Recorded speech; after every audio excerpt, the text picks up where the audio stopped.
قرآن کې الله فرمایي انا نحن نزلنا الذکر، د قرآن پاور او عظمت تاسو ته ویم. یو بادشاه هغه یو کس راغی، یو حافظ قرآن و ډېر کمزور و، کپړې شتېدلې وې، راله پیسې غوښتې، وایي حافظ قرآن مجید ماله یو روپۍ راکړه. بادشاه ته چې پته ولګېده حافظ قرآن، وایي راټینګ یې کې، وایي راټینګ یې کې، چې راټینګ یې که ویې دربو سمې وو. حافظ قرآن حافظ صاحب یې راګیر کړو جي، حافظ صاحب والو خوړه جیل کې بند کړ. حافظ صاحب ډېر ګیلهمند و چې دی خو قرآن ماله فایده را نه کړه. ګوره د حافظ قرآن خو خلک عزت کوي، او د ګوره زه ووالمه په سینه کې مې قرآن هم دی ویم والمه. وایي دا خبره د زړه کې تېرېده. دغه بادشاه راغی دی جیل ته وله، ورته وایي ولې جاړې؟ حضرت تا خو زما بېعزتي وکړه، او زما بېعزتي دې نه ده کړې، د قرآن بېعزتي دې وکړه، د قرآن بې حرمتي دې وکړه. دی ورته څه وایي؟ بادشاه ورته د قرآن بېعزتي ما نه ده، تا کړې ده. چې یو سړي په سینه کې قرآن دی او هغه سوال کوي، د یو انسان په سینه کې قرآن دی چې د دنیا ټولې خزانې دي د سره، او ته سوال کې د قرآن په نوم باندې چې زه حافظ قرآن یم ماله پیسې راکړه. ته سوال کې وایي تا ته د قرآن څه پته، تا ته پته ده، زه ته خپله خبره کوم. وایي زه سیک وم، سیک، زما ټول خاندان سیکو. توجه غواړم ستاسو ډېره، د قرآن پاور ویم زما محترم. زه سیک وم جي، زما ټول خاندان سیکانو. وایي یو پیره بادشاه مړ شو زموږ په دا علاقه کې. وایي خلکو راځه د بادشاه د کور نه ارڅه تختول. وایي زه چې رالم خلکو ارڅه تختولي. وایي ورلم تاخ کې یو شی پروت و په رومیال کې پټو. وایي روا مې غوسته، ما وایي جوړ دی کې جواهرات لالونه او سره جوړ په دې کې پروت دي، قیمتي شی جوړ په دې کې پروت دی. رامنډه مې کړه کور ته مې وړله، چې مې وکته هغه الله تبارک وتعالی د مسلمانانو کتاب راوخېجو زما محترم. اوس توجه غواړم ډېره. وایي کتاب ما وایي چې ښځې دا خو د مسلمانانو کتاب دی او آسماني کتاب دی، او موږ خو مسلمان، موږ خو پلیت یو. پلیت داسې کار دی ښځې چې تم اولامبه او زه به هم اولامبه، او مونږ کره خو د کېښودو ځای هم نشته. نو داسې کار به وکړو چې نیمه شپه به زه دا قرآن په سر باندې کېدم. ای د محمد رسول الله امتیانو توجه غواړم چې زمونږ ایمان د هغه سیک نه هم ګیا ګزرا دی. نن تا موبایل د قرآن د پاسه ایښی دی، موبایل دی د قرآن د پاسه ایښی دی. زه ویم ستا ایمان د هغه سیک نه هم کمزور دی. ته په قرآن پوهېږې نه چې دې کې څه دي مړه؟ ته پرې پوهېږې نه. نو زه به تا ته یو ناشنا خبر وکړم. ته په دا مونځ نه پوهېږې چې زه څه ویمه؟ ته نه پوهېږې چې دا زه الحمدلله سبحانک اللهم وبحمدک وتبارک دا زه څه ویم؟ ته خو په دې نه پوهېږې. تا صرف د طوطي رټله ګولې ده زما محترم. ته د مونځ په معنی نه پوهېږې چې الله تا باندې فرض کړی دی 5 وخته د بلوغت نه واله تر وفاته پورې، که ستا اړه ښه یي او که بدي، که ستا اړه ښه یي او که بدي، پیغمبر ته دې نه معاف، تر قبره پورې دا شی تاسو. خو لیکن تا په مقصد هلکه که ته په دنیا کې یو شی ستا دنیوي فایده و د هغې نه، نو ته د هغې ویښته کوزېږې، ځان پې باندې پوهې دا څه شی دی، د دې ایجاد د کوم ځای نه شوی دی، دا روسي دی که امریکنی دی، دا جاپاني دی که چینا دی، دا څه شی، د دې فایده څومره ده، دا به څومره فایده کوي، دا به نقصان څومره کوي، نقصان دا به څومره وخت چلیږي په دنیا کې. تا د هغې ټول ریسرچ کړی دی. ای مسلمانه ته 5 وخته مونځ کوې، 5 وخته چې تا باندې فرض دی، که ته ښه یې او که بدې، که ته مړ کېږې وفات کېږې او که روغېږې، دا تا باندې فرض دی دا مونځ. لیکن تا د دې په باره کې چېرته سچ او توجه دې کړی دی دا زه څه ویم؟ سبحانک اللهم وبحمدک زه څه ویم؟ ته پوهېږې په دا باندې؟ ته په دې پوهېږې؟ تا دا سوچ کړی چې ته په زنده تا چېرته د استاد جي نه تپوس کړی دی چې استاد جي دا زه سبحانک اللهم ویم دا څه ویم؟ څه ویم؟ دا په دې مالک پوهې که دا تپوس دې کړی دی؟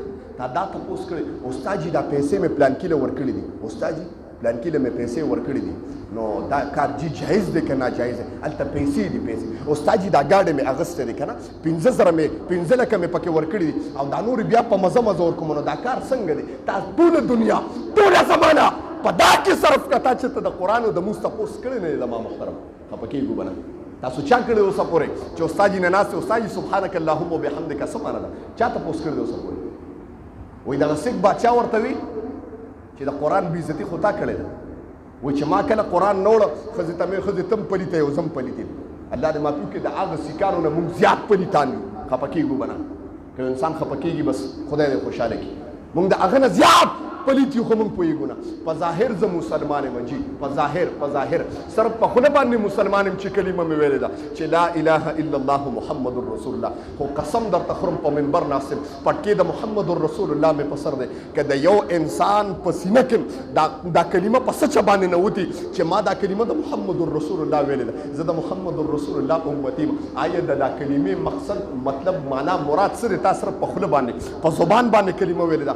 قسم درته خورم که تا په دا کلمه باندې عمل کړي، تا په دا کلمه عمل نه دی کړی، په دا کلمه باندې کافرانو عمل کړی دی، خو تا پې نه دی کړی. زما محترم مونږ اکثر خلک وایي څوک چې ما سره یورپ نه اکثر رابطېږي، ما ته وایي قاري صاحب دا قوم داسې دی، دا عیسایان دا قوم داسې دی چې صرف د کلمې ورته ضرورت دی.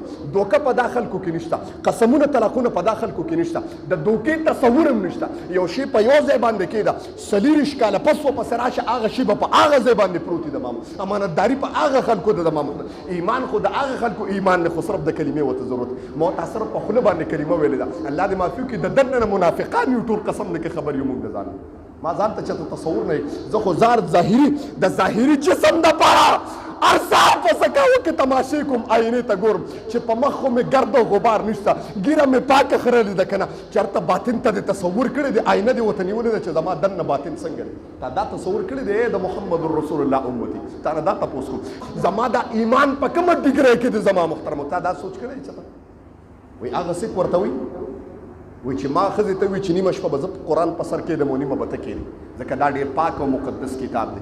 ما وویل نبی علیه السلام فرمایي ان الله یرفع بهذا الکتاب اقواما، دا کتاب داسې قوي کتاب دی چې په دا کتاب په وجه باندې الله ډېر قومونه اوچت کړي دي تر اسمانه پورې، ویضع به آخرین، او په دا کتاب باندې الله قومونه پړ مخې راغورځولي. دا داسې کتاب دی.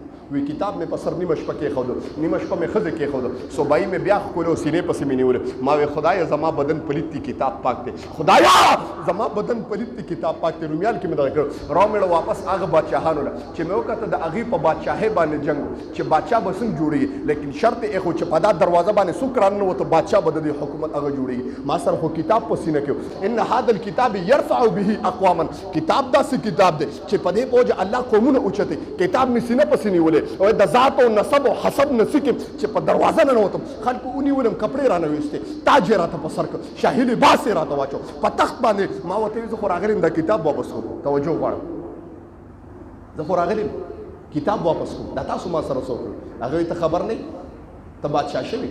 مونږ دغه لږ زمونږ په بادشاهۍ باندې اختلاف و، مونږ وی هغه انسان به بادشاه کېږي چې په دا دروازه د ټولو نه مخکې. نو ته راننوتې، ته د دې مستحق یې. پخواني خلک په ژبه باندې المرء یوخذ باقراره، هغه خلکو ژبه وه بس. نن د مسلمان هر څه شته خو ژبه نشته. وګوره زه به ژبه وکړم او سهار له به بې ژبې او بې وعدې شم. دا د منافقت علامه ده. نبي علیه السلام فرمایي ایة المنافق ثلاث، د منافق 3 علامې دي. اذا حدث کذب، کله چې خبرې کوي دی به دروغ وایي، دا د منافق علامه. و اذا وعد اخلف، او کله چې د سره وعده وکړي نو وعده خلافي به کوي، بې ژبې به کوي، ژبه به نه برابري، ژبه به سر ته نه رسي. دا د منافق علامه. و اذا اؤتمن خان، او کله چې ورسره امانت کېږي نو خیانت به کوي. دا 3 علامې د منافق دي. ای مسلمانه وګوره چې په دا 3 علامو کې تا کې یو علامه ونه پوه شو چې منافق یم، خفه کېږه مه، پوه شه چې منافق یم. دا مې تا ته آینه ښکاره کړو، ځان ته مې ویل زما محترم که دا کار ما کړو سره د پکې منافق یم، او که دا کار تا کړو سره د حاجي صاحب والي منافق یم زما محترم، خفه کېږې مه. وایي دغه بادشاه وي چې په تخت باندې کېناستم، قسم دی وي ما په هغه کتاب باندې عقیده دومره مضبوطه شوه چې د تخت د تلو نه مخکې زما زړه ته د ایمان نورانیت ننوتې او الله تبارک وتعالی په هغې باندې مسلمان کړم. ټول شکر سبحان الله. وایي چې مسلمان شوم، بادشاهي داسې میلو شوه. دا کتاب ما صرف نیمه شپه په سر باندې ایښی، الله بادشاهي م راکړو، د ایمان په دولت باندې مشرف کړم. ته څنګه انسان یې چې په سینه کې د ټول قرآن دی او ته خیر غواړې؟ وایي زه پوه شم حضرت، لاړه دې رخصت کړ. دا حافظ قرآن پوه شه چې یاره جي په دا کتاب کې چې یو سیک له دونه فایده ورکوي نو زه خو مسلمان یم او سینه کې مې قرآن دی فایده به نه کوي، سینه کې مې قرآن دی فایده به نه کوي. او تاسو ته مشاهدې وله مخې ته په منبر باندې دا فقیر ناست دی، ما سره هیڅ نشته، زما مال هیڅ نشته، ما سره په جیب کې دا وخت کې یو اتانیز نشته، راشه زما تالاشي واله، ما سره 1 روپۍ نشته. الحمدلله الحمدلله ثم الحمدلله. په دا عرف کې په دا اډه کې زه مشهور یم، خلک وایي زمونږ مولا مالدار دی، زمونږ مولا دا مالدار دی، ورته پته نه لګېږي چې ما سره د سنجې پیسې هم نشته. دا په منبر ناست یم، قسم مې درته وخوړ چې ما سره د سنجې، زه چې چېرته پروګرام بیان له ختم القرآن لزم نو زما دا شاګرد ورسره مخکې خبرې کوي، ورته وایي تیل اچولی شي، پټرول اچولی شي، نو درځي، ځکه ما سره خو وس نشته، وس نه لرم د الله نه چې پټني مخلوق نه. لیکن په دا عرف کې او په دا اډه کې مشهور یم چې زمونږ مولا ډېر مالدار دی، زمونږ مولا مالدار. دا نور څه نشته، دا الحمدلله ثم دا قرآن او د علم برکت دی، بس دا قرآن برکت دی، نور څه نشته. ډېر ښه خلک الحمدلله مونږ ته خفه کېږي، وایي چې استاد جي مالدار دی، نور منځ کې پته نه لګېږي ورته.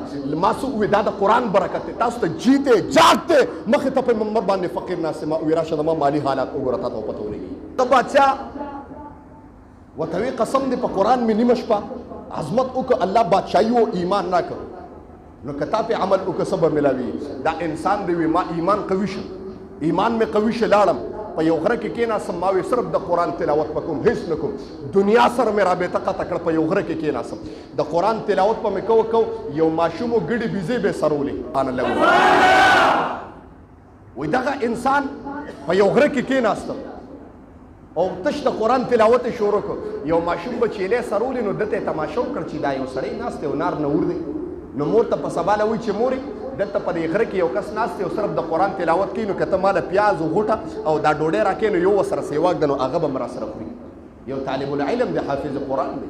وی ښه، وی نو ابې به وله 2 ډوډۍ او د پیاز غوټې به یې 2 اچولې، نو راته د الله خو د رزق انتظام وکړه، کمزور و، دا ابتدا وه د قرآن ابتدا و، جي الله امتحان علي، دغه روټۍ او د پیاز غوټه به راچلېده، حتی تر دې پورې الله شهرت دومره ورکړ. وی یو پیره دا ماشوم بیمار شو، چیلو ته پروت و، څه چل پې شو، د پې دم واچو، په سر یې ولې لاس راښ کړ، الله تبارک وتعالی روغ کړ، مشهوره شوه چې یو حافظ قرآن دی او الله یې په خوله کې داسې تاثیر ایښی دی چې انسان مرګي حالت او دې پې دا لاس راښ کړي او د قرآن یو آیت پې ووایي، دی الله جوړي، مشهوره شوه جي. خلک به راتلي جي دمونو له الله تبارک وتعالی په دغه غره کې یو مسجد او خانقاه جوړه کړه، مال به راته خلکو به مالونه دا جواهرات او دا راوړه، د هغې قدمونو کې به یې غورځول، هغې مال نه دی پکار، مال صرف ستاسو خدمت پکار دی، وراسئ د قرآن تلاوت کوئ، خانقاه کې کښېنئ الله الله کوئ، مال دا پکار دی. زمانه تېرېده، چرچا باچا ته ورسېده چې دغلته په دې غره کې یو انسان دی، یو حافظ قرآن دی، الله داسې مرتبه ورکړې ده چې انسان په حالت د زنکدن کې مرګي حالت کې پروت دی، دې پې باندې لاس راښکاږي، د قرآن په یو آیت وي الله شفا ورکړي. بادشاه اشتیاق او شوق پیدا شو، جي سره د وزیرانو راغی، وی هغه انسان دربار ته راغی چې کېناسته، بادشاه ورته ګونډې راماتې کړې. ما وی یا داسې زمانه وه چې بادشاه والو یا چې په قرآن باندې دغه پیدا شوه، عقیده پیدا شوه، په قرآن باندې عمل پیدا شو، هغه بادشاه راغی ګونډې ورته راماتې کړې. حضرت زه دعا له راغلی، ما ته دعا وکړه، دعا یې ورته وکړه، تلو کې ورته ووایي که ستا دې خانقاه ته د پیسو ضرورت وي، د لنګر ضرورت وي، نو بادشاه هر وخت کې حاضر دی. دی ورته وایي حضرت که ستا بادشاهۍ ته څه ضرورت وي چې زه درولېږم، شوق سره سبحان الله ووایه، که ستا بادشاهۍ کې کمی چې درولېږم، الله دومره راکړي دي. وایي چې ته بادشاهۍ د لاس نه ونیولې، ونه پېژندم، وایي نه که نه مې نه پېژندم، وایي زه هغه حافظ قرآن یم چې تا په جیل کې والی، الله تبارک وتعالی د هغې په برکت ماله دنیا م راکړه او عقبه یې م راکړه، شوق سره بیا سبحان الله، دنیا او آخرت باندې ملو شو. ما وی دا د قرآن پاور، د قرآن چې یو سکې نیمه شپه په سر باندې کېني، الله په دنیا کې د ایمان په نور باندې منور کړي او الله ولا عقبام ولا ښایسته کړي. سم خوښه ده زما محترم، زما ستا ته ووایه چې د قرآن سره په دنیا کې څومره، ته ما ته ووایه چې په دنیا کې ته د قرآن څومره تلاوت کوې، په 24 غنټو کې ته څومره تلاوت کوې، ما ته ووایه ته څوک تلاوت کوي په 24 غنټو کې، داسې څوک شته؟ تا خو مونږ ویل وایي صاحب، ته خو مونږ نه چې قرآن ته ناست چا لاس اوچت نه کړي، سبحان الله، مهاجر صاحب سبحان الله، سبحان الله، لاس اوچتوي، خیر دی که نه م کوي، هسې لاس اوچت کړي چې زه پوه شم چې د قرآن سره مینه شته، ټول هسې لاس اوچت کړي، لاس اوچت کړي، شوق سره دواړه لاسونه اوچت کړي، داسې دواړه انشاءالله څه پته لګي د دې لاسونو اوچتولو په وجه باندې الله زموږ سینې ته قرآن دننه کړي، شوق سره سبحان الله ووایي، خو هم نه داسې